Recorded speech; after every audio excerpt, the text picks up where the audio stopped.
Okay, a major development today in the case of two fired scientists from a Winnipeg lab 4 years ago, as the federal government has just released documents relating to what happened after opposition parties demanded they made public. And they show at least one of the scientists was found to be intentionally working to help China.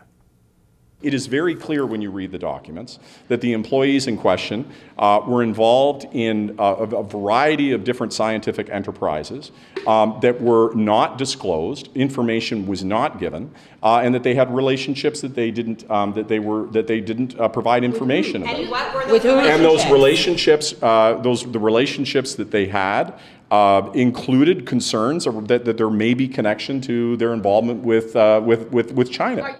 CSIS did a later assessment based on a second interview, which shows an evolution in their thinking and assessment. And that's because between interview 1 and 2, they clearly had gathered some more information. Right. And then when they brought it to these scientists, especially Dr. Q,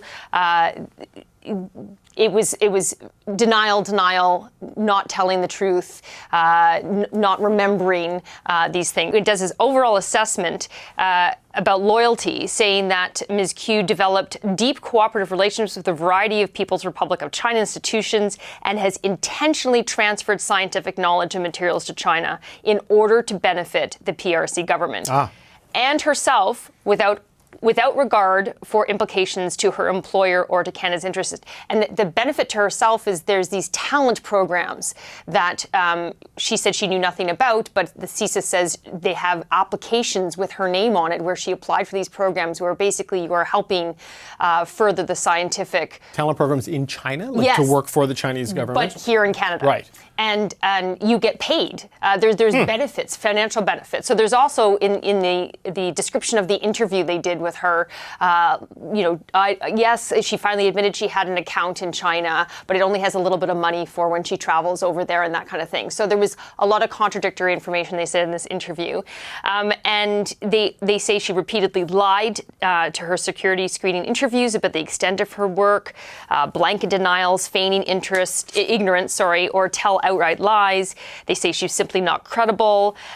They talked about her being reckless in her dealings with various PRC entities, particularly in her lack of respect for proper scientific protocols regarding the transfer of pathogens. And this goes back to what we were talking about with her expertise on the Ebola virus and that kind of thing. So finally, they basically assess that they say that it's up to the government, up to the Public Health Agency of Canada, whether or not to revoke her security clearance. Same thing with the other scientist, her husband.